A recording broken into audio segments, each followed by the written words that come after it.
Hi everyone, this is Cody W3AMG with Bridgecom Systems, and welcome to today's live stream. So we are going to be doing some free training. We're going to show you how to take your existing code plug from one of your previous AnyTone radios and import it into your brand new 878 UV2 Plus radio. Now this is going to work with really any generation of these radios. If you had an 868, you're going from it to an 878 Plus or to the brand new radio. Doesn't matter, it's going to be the same process. You can even use this going from a 578 to an 878, but we're going to keep it simple and go with the next step up in radios. So also want to mention we have a summer giveaway going on right now. So if you guys haven't entered that, make sure you do. I believe it's over like $2,500 worth of awesome ham radio gear, so you don't want to miss out on that. That's available for entry. But we also, during this live stream, for only you guys, we're giving away a brand new 878 UV2 Plus. Now you do have to be present to win, so you have to stick around until the end. You can enter for that. Just look in the description. There's a way to enter. But to win this, you do have to be present. So don't go anywhere if you want to have a chance to win this radio. You'll have really good odds in this stream, so it's a great opportunity for you. So let's go ahead and do some shout outs and then get into the tutorial. Let's see here. We have a Landon Blaze Thomas. Excited for this training? Awesome, I appreciate it. Good to see you here. James, morning from Michigan, N8 JVC. Good morning, James. Let's see. We have a Michael. Good morning, Michael.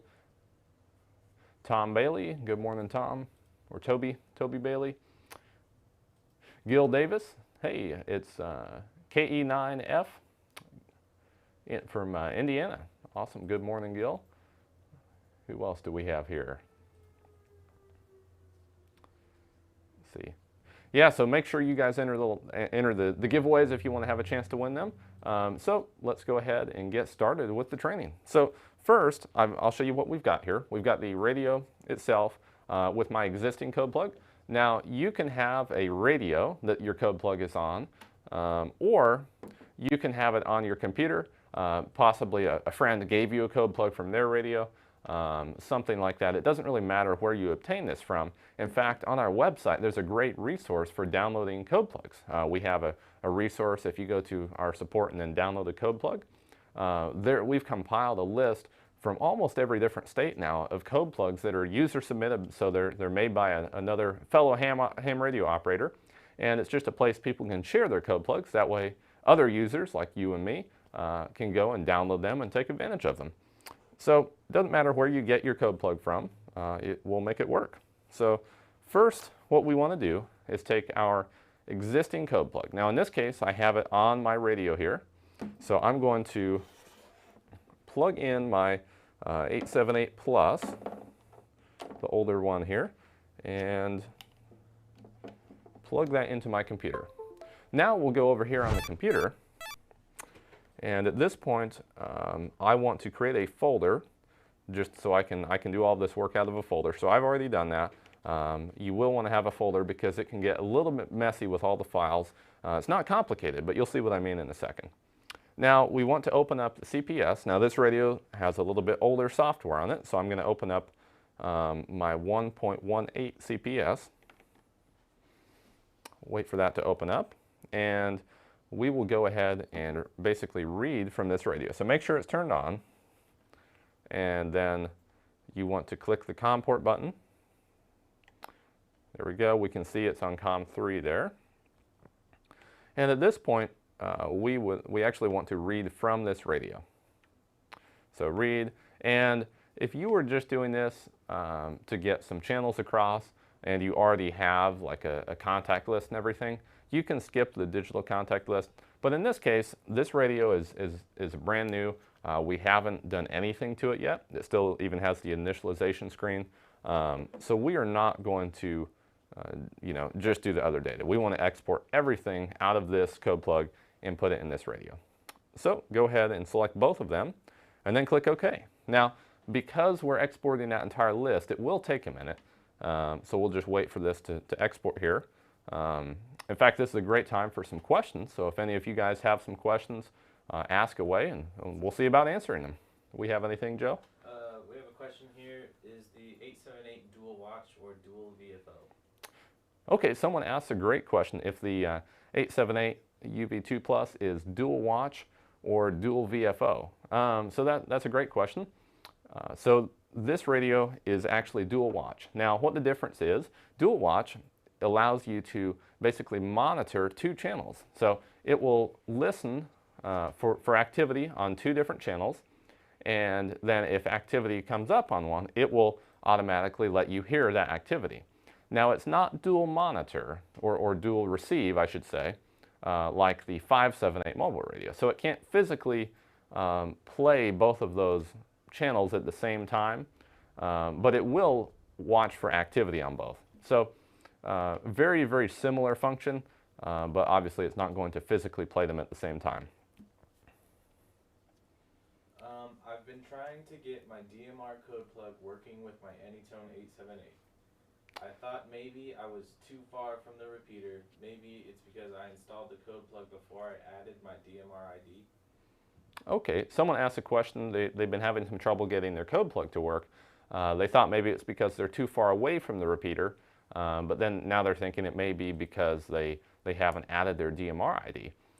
So if you are trying to talk to a digital repeater, like the one we have over here, you will definitely need to add your DMR ID to your radio. So you can do that in the software. You just go down under the digital section over here, and then I don't think it'll let me click on it right now because we're exporting.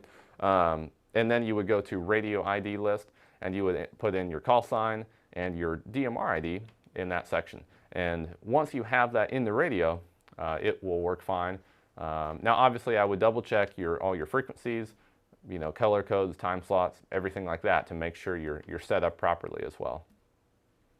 Is there a Bluetooth mic for the 578? Someone asked a great question if there's a Bluetooth mic for the 578, the mobile radio. So there isn't a Bluetooth like speaker mic per se, like a one for the radio, but you can use it with a lot of different Bluetooth headsets and different options. So we actually have a Q8 earpiece. It's a Bluetooth earpiece for it that will work great. It's got a speaker and a microphone in it, so you can use it with just that device. Now, I have heard of people using lots of other Bluetooth devices. You can pair it with your vehicle. You know, if someone made some kind of Bluetooth speaker mic device with standard Bluetooth, it should work with that. So not a native device, but there may be something out there that would serve that purpose for you. Do both channels have to be in the same zone to use the dual feature?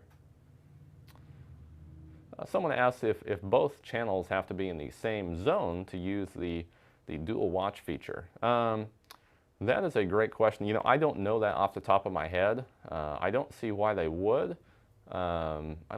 You know, like I said, I just don't know that off the top of my head. But if you're curious about that, feel free to give us a call, and we'll certainly help you out there. In fact, if any of you guys are interested in getting one of these radios and have a few more questions about it, feel free to give our salespeople a call. They're very knowledgeable ham radio operators, and they can certainly help you with that. The number is 816-532-8451, and then press 2 for sales, and they will help you out with any of your radio needs. Perfect, here we go. So looks like the export here finished, or the reading from radio. So we've read all the data from the radio. Now we can say OK. Then at this point, what we do, now that we have everything in this CPS here, is you want to go to Tool, and then from Tool, go to Export. So we've taken the data from our existing radio, we've loaded it in the CPS, the older CPS, and now what we're going to do is export all of that data to a folder on our desktop. So once you're go to Tool and then Export. Once you're in here, you want to click on the Export All button right at the very top. And I'm just going to go to my desktop and go to this folder that I created, and I just want to give it a name.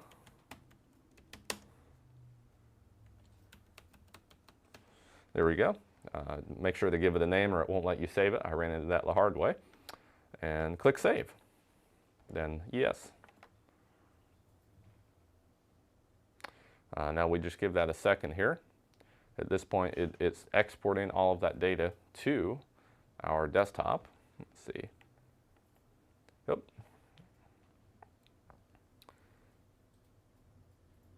And depending on the speed of your computer, that can affect how long this process takes. Let's see, we have any more questions here?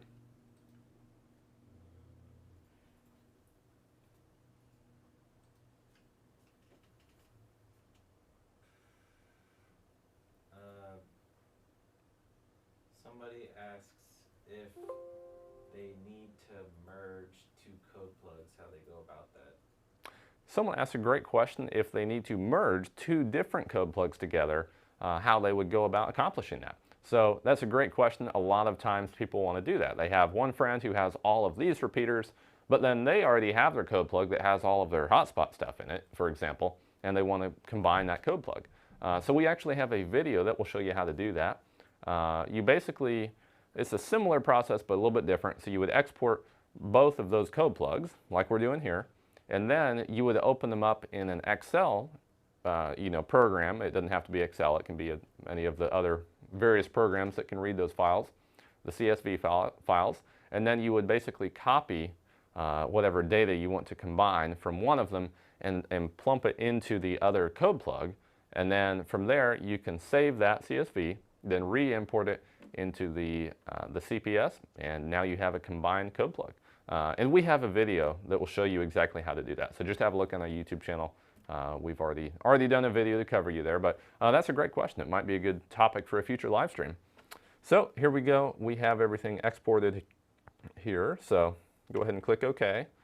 And we are now done, for the most part, with this CPS. Now I'm going to leave it open because the one thing that this will not transfer across is the actual settings. So everything that you set in your optional settings over here, none of that will transfer with that data. So we will have to, all the different features and things that we've enabled or disabled or changed colors, all of that we'll have to redo on the new one. But all of the critical data that's really time consuming, it will transfer across. So I'm going to leave this open here, and now we can open up the new CPS over here for the 878 UV2. Go ahead, and at this point we can unplug this radio. And before we get started with this brand new one, I just want to show you that this current one we just took everything off of is working fine with the Parrot. We'll just demonstrate that real quick. Testing 1, 2, 3. This is W3AMG, testing out my existing radio and code plug.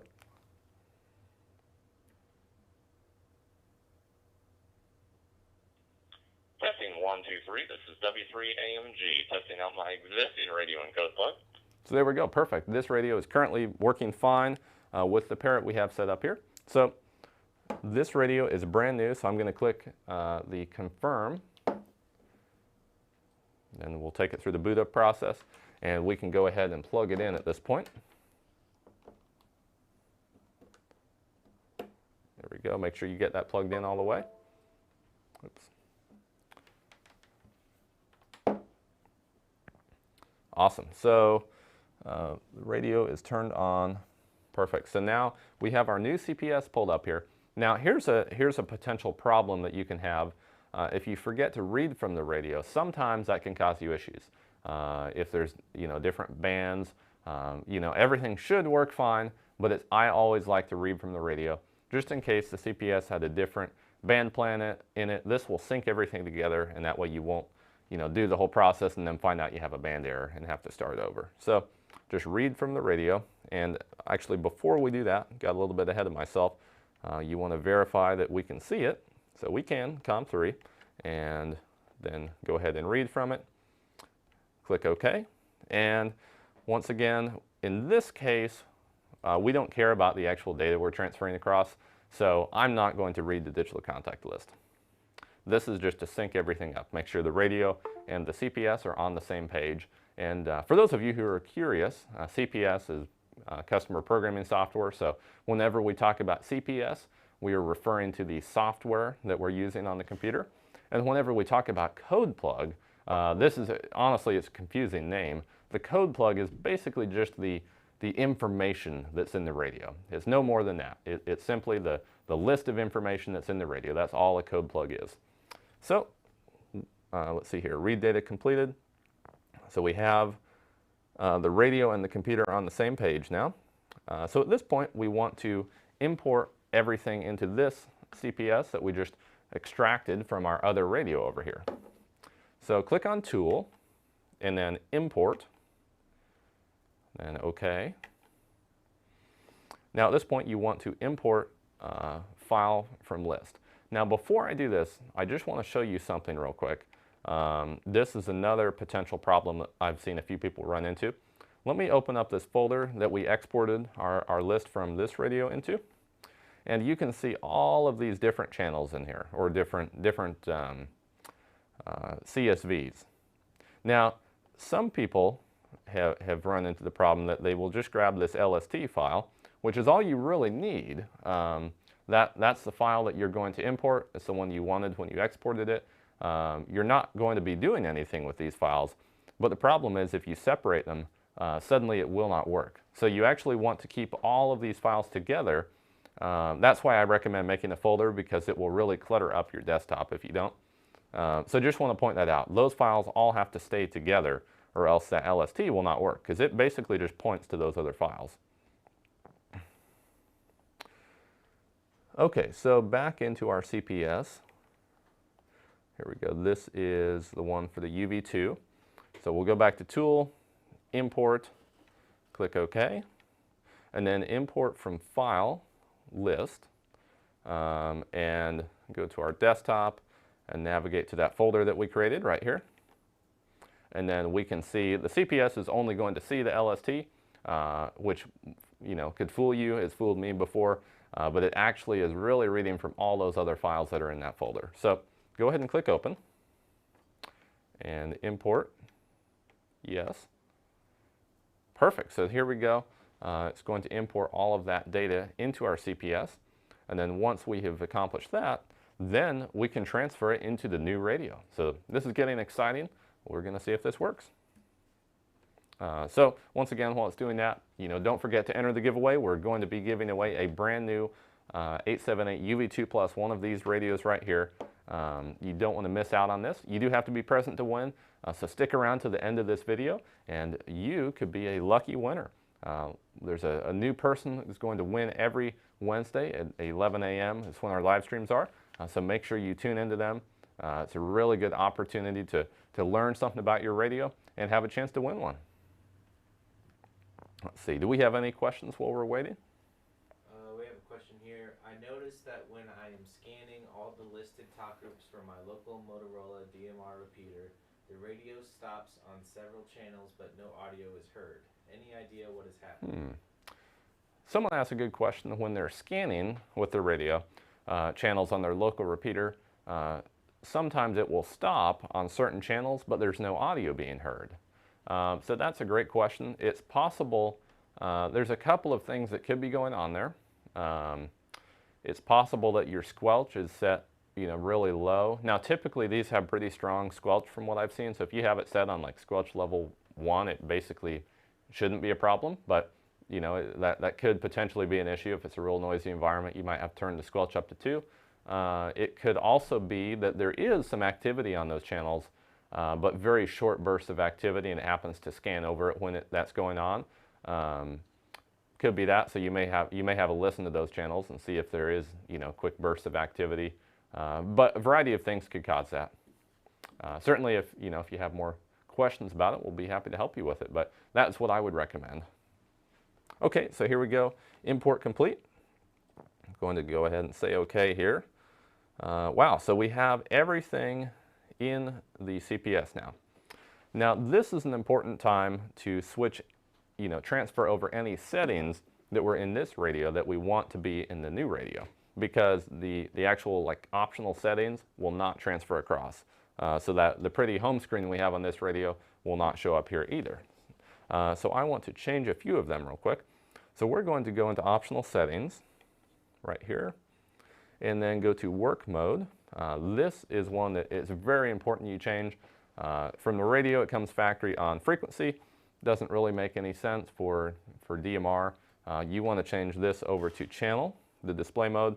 That way, instead of showing you the frequency you're talking on, which for a hotspot, all of your different channels are going to be the same frequency anyway, it will show you what the channel's named. So a lot more useful for what we're doing. We can set our primary zone, which I'm okay with that. Scabbard zone, amateur mode, that's fine. So I'm just going to go through here and change the different things I might want to change. And this is the reason I want to leave up the other CPS. What you can do, if you're new to this, or you haven't done it for a long time, or you like me and you just want to make sure everything that you had on this radio is now on this radio, what you can do is pull up both CPSs here, click on the optional settings on the old one, and then we can go through step by step, page by page, and make sure everything is the same.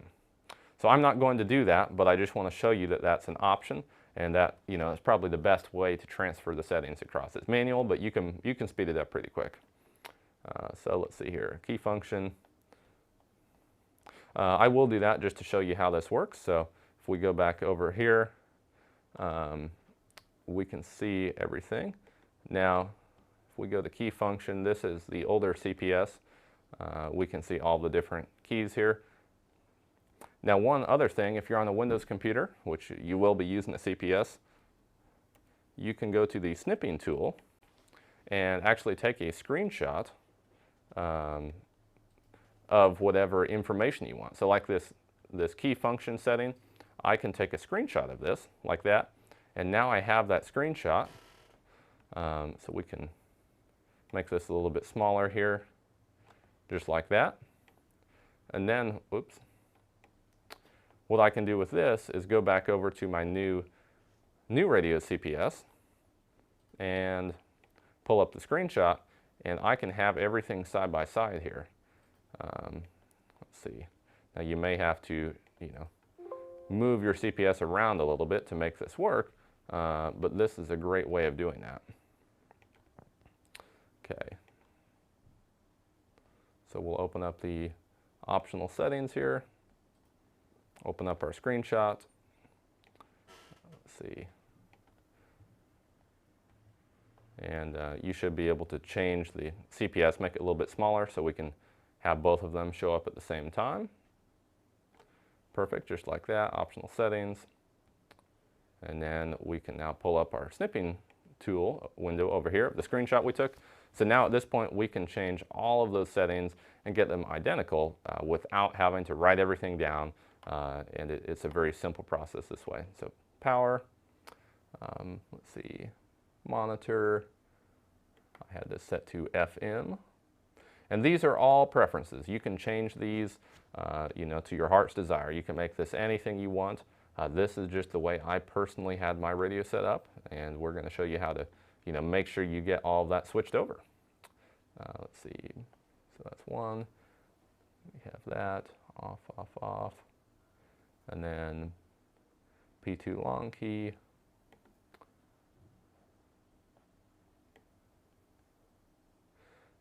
Let's see, sub-channel switch, perfect.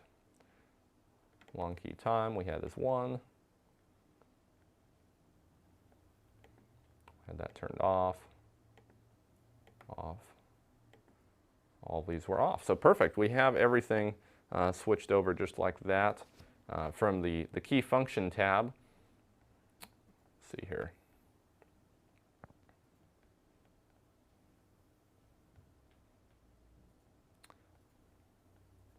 Perfect.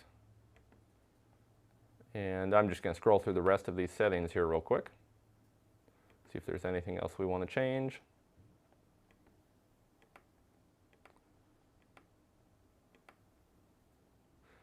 So here's your display settings. This is where you can customize the color of your actual text on the screen. So we can see all the different colors here. So the channel name, we can make that green, for example. We'll do that, make it pop a little bit. And you can customize these, like I said, as much as you want. There should be no problem there. Perfect. So I'm going to say that's good enough for me. Obviously, you can go through and customize that as much as you want. So we're going to get out of there and make this full screen again. So now at this point, we're pretty happy with our CPS. Now obviously we could also add the background image. In fact, you know what? We have a little bit of time. Let me show you how to do this real quick. This is a really cool feature. So if we go to display, or I should say power on, we can change this from a custom character. Now obviously you can put your name and call sign in there, but you can also make a custom picture. So just want you to know that's available. Let's see here. I'm going to get out of here. But what's really cool is you can customize the background image. Now in our CPS, we should have received some images. So I'm going to minimize these, and we'll go have a look for one of them real quick, show you how to do that. So open up, I should have the CPS on here. Let's see.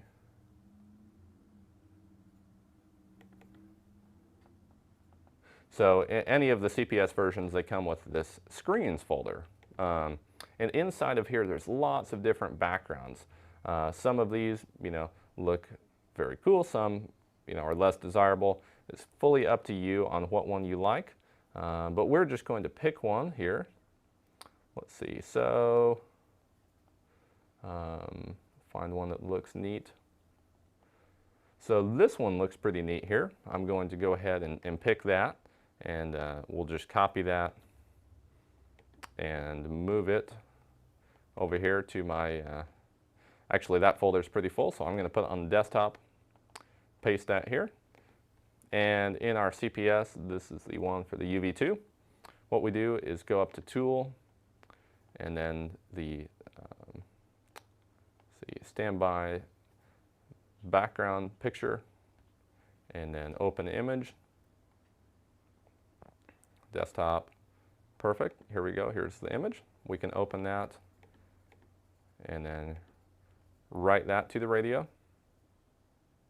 There we go, so it should have that now. Perfect, and now what we want to do is do the final write to the radio. We just have to wait for it to reconnect there real quick now that we've imported that image. We'll just make sure that works. And you guys can do this too. Actually, I see a question here real quick. Someone asked what the size requirements are for that image. That's a great question. I believe one of the dimensions is 160, but I can probably tell you that real quick. So I believe I have them. We can take a look at that image that I have on the desktop and show you what size it is. Details. So it is, let's see, 160 by 128. So 160 width by 128 height. Generally, the best file type is a bitmap for that, BMP. So perfect. So we have the background image imported onto the radio. Now, I don't know if that's going to show up. We may have to select one more thing, but I want to move on with this. So go ahead and make sure you can see your radio there, which we can, and then import all this data, write all this to the radio. So everything we just did here is going to now show up on the radio. So go ahead and click write. And then in this case, we do want to transfer all of the information across. So I'm going to say OK here. And at this point, we can take some more questions while this is writing. Yeah, we have when you save your code plug, do all the optional oh, we just answered that. All the optional configurations get saved. What about doing export to do optional configurations as well? Someone asked a question if there's basically a way to export all of the optional configurations with your radio. So not to say that there isn't, but we have not found a convenient way to do that at this time. The fastest way we found is to just switch them across manually. Now, if this comes down the road or you find a way to do this, let us know. That would be awesome. But currently, you can transfer pretty much everything except the optional configurations. It's not the end of the world. In fact, I kind of like going through them again because sometimes you find something better during that process, and it doesn't take too long. It's not like trying to transfer, all of your thousands of channels over. Does the SkyBridge come ready to use outside of connecting it to the internet? Someone asked if the SkyBridge here comes ready to use outside of connecting to the internet. So the SkyBridge, it will need to be connected to the internet in order to work properly. But it is certainly ready to use. You can easily set it up and plug it into your Ethernet or connect it to a Wi-Fi network. Any chance the CPS will ever be available for Mac? Someone asked a great question if there's any chance the CPS will ever be available for Mac. So that's a great question. You know, it's hard to say. I'm personally a Mac user. I have a Windows computer for radio stuff. So that would be really neat to see that. You know, I don't know what their plans are there. We haven't heard anything about it. I know there's people who have on the internet, you know, tried to figure out different ways of making it run. I think someone had some success in getting a, you know, not the real CPS, but a different version of it to run on a Mac. So you may have a look around, but we at this time don't support anything like that because there isn't really a good solution there. I did make a video a long time ago that will show you how to install a virtual machine on your Mac and run basically Windows on your Mac to run the CPS, and that will work. But like I said, we don't support that, and really, at this time, there's no good stable way to do it, so I would just recommend getting an inexpensive Windows computer. You can find a Windows laptop for under $100, probably even $50. Is this process pretty much the same going from 878 to 578?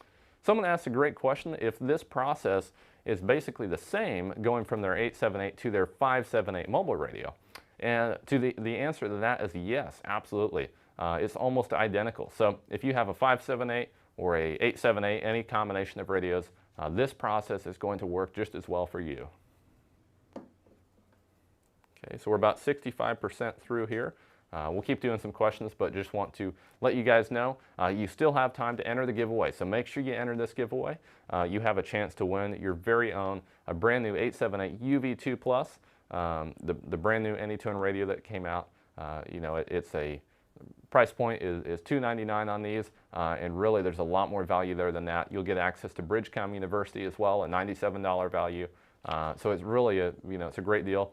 But you have a chance to win that totally free. So make sure you enter that. Don't want you guys to miss out. You do have to be present to win, so don't go anywhere quite yet. What is the digital monitor feature for? Someone asked what the digital monitor feature is for. So that's a good question.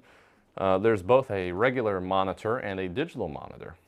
So basically what that does, the digital monitor allows you to monitor a digital channel. It's that simple. So digital channels like DMR, you would typically key into them. You press the PTT, maybe you say who you are, and then you're now in the channel. But let's say you don't have a call sign yet, so you can't transmit, but you want to listen to them, or you just don't want to key up the repeater. You can use digital monitor, and it will listen without making you, key up the repeater to get in. So very similar to how a traditional monitor feature would work.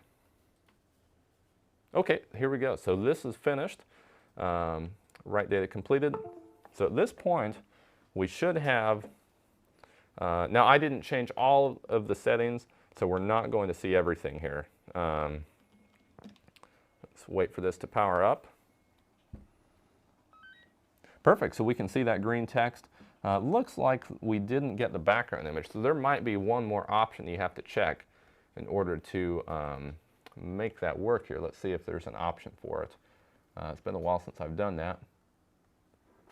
Okay, oh, yep, there is right here. So standby BK picture, what you want to select is whatever one you want. So custom one, we'll do this real quick for you. Obviously it won't take long if we just import the other settings. So we'll show you how that works. So make sure you select that. Let's see. In fact, while I'm in here, well, we'll just leave it at that. So go ahead and write to the radio. Now this time we're just going to write the other data. And we'll show you how cool it looks with those background images. You can do this with the radios. They're completely, those backgrounds come with each radio. So you can customize the radio to your heart's content, or you can even make your own images. I have some friends who are photographers, and they'll get really cool images and put them in their radios. It's really neat. So we're good to unplug this now.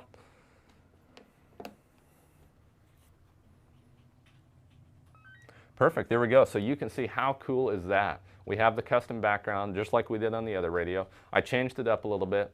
Obviously we still need to do a few things with settings. I'm gonna go change a couple of them right now just so we don't get super annoyed. Turn off the beep, and I'm going to turn the light time to, like, we'll set it at 5 minutes. That's usually where I set it. That's a good amount of time there. Perfect, there we go.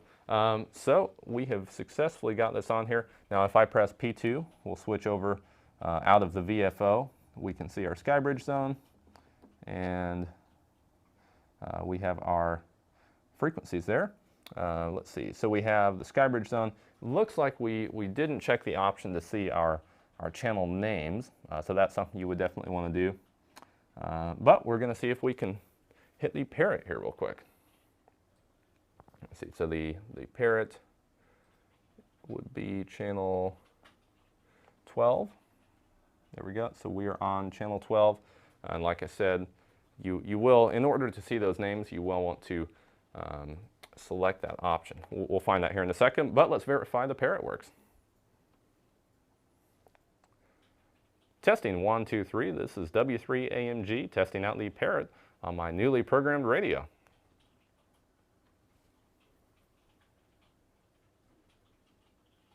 Testing 1, 2, 3, this is W3AMG testing out the parrot on my newly programmed radio. There we go, check that out. How cool is that? So completely factory radio, different kind of radio. We exported the code plug from this radio, and we've got it working successfully on this. I just want to change one more thing to make it a little bit easier to see, which would be that frequency instead of somehow that changed back. I'm not sure how that happened. So we go into optional settings and change under work mode the display mode to channel instead of frequency. So it looks like somehow, I'm pretty sure we changed that. I must have clicked cancel instead of save. So we'll just re-import that real quick. And usually there's a little bit of this when you make one of these big changes, just fine-tuning everything. So we'll write the other data, and then we should have an awesome code plug on this radio now. There we go, complete. So let's go ahead and see if we can key this up again, make sure everything's working. There we go. And then we'll take some more questions real quick. So just to kind of recap, what we've done is we've taken our existing code plug. This could have been from a friend, it could be from our existing radio, could be one you got off of a database like what we have on our website, a shared code plug resource. And we have basically taken it and then put it on our new radio, whether that's a 578, 878 UV2 Plus. And we've paid attention to some of our potential problems. Not keeping all of the export files together could cause you problems. You have to make sure you keep all of them in one place. You also don't want to forget to read from your radio. Otherwise, you could run into troubles. And you also won't be able to do this if it's a code plug that's not made for an AnyTone radio. There are workarounds. You can still get the data across, but it's not quite this simple. So here we go. We can see it. Now we do have our channel names. So there we go. Perfect. We got the parrot. We'll just try that one more time. Testing 1, 2, 3. This is W3AMG trying out the parrot on my newly programmed radio with the channel display now.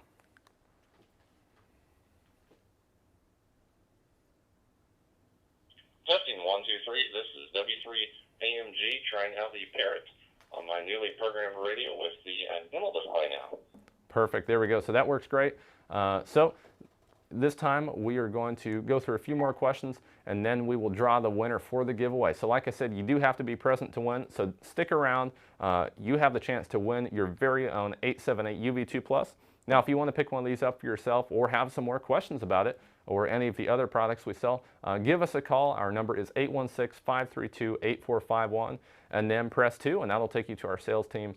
Great guys, they'll be able to help you out with any questions you have. So what questions do we have now? What will the folks with an older 878 Plus do when the number of users gets above the 300,000, DMR users gets above 300,000? Someone asked a great question. They asked, what will the folks do with the older 878 Plus? So that would be like this one over here. When the amount of contacts or the database, the users, the digital contact list out there gets above the 200,000 mark, because these radios will only hold 200,000 digital contacts, as opposed to this new one will hold 500,000. So the basic answer is you really can't do much. You're going to be limited at that. The radio will still work. You can still use it. You just have to not add any more after 200,000. So, at that point, if you want to hold the entire list, you'd be looking at upgrading to a newer radio with a bigger contact list. But like I said, it will still work. You'll just lose out on being able to hold the entire list. Are you familiar with the various encryption settings of the different DMR radios? Someone asked a good question if I'm familiar with the various encryption settings of the different DMR radios. So a little bit. These radios, obviously, most of the ones we're talking about the amateur version. Now they are Part 90 approved, and we sell a commercial version as well. You can pick up, which is basically just set up so it's for commercial frequencies instead. It doesn't have the VFO mode. And those, at least the 878 Plus and the new radio, I want to say the 878 as well, will do AES 256 encryption. Now the 868 will not. It has its own proprietary encryption. It works, but it doesn't really work with anything else except itself. So there's some information there. I don't exactly know what your question is beyond that. Hopefully that answers it for you. When using my local DMR repeater, talk group echo test / parrot only works when in a group call. Will it not work in private mode? Oh, it doesn't work in private mode. Any thoughts? Huh. Someone asked a question when they're using their local parrot with their radio, they're only able to use it in public mode, not private mode. So that's a little bit weird. Typically, you only would use the parrot in private mode. I believe it would still work in public mode. It's just you're now talking on a talk group. So if someone else is talking on the parrot in public mode, you may end up talking to them. So that's a good question. It should work in private mode. So, you could definitely reach out, see if there's anyone who's had that trouble before. They might be able to help you with that. We do have a great Facebook community.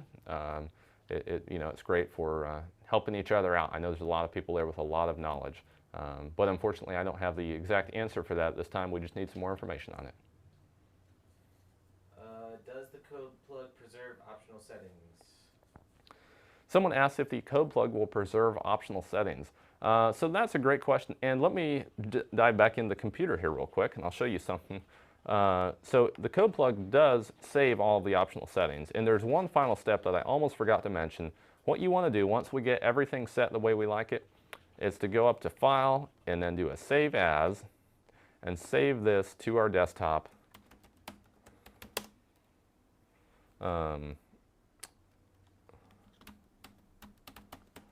And make sure you save that file. That way, if anything happens to your radio or you make some change and you screw it up, you can always go back to this now that we know this is working well. But yeah, absolutely.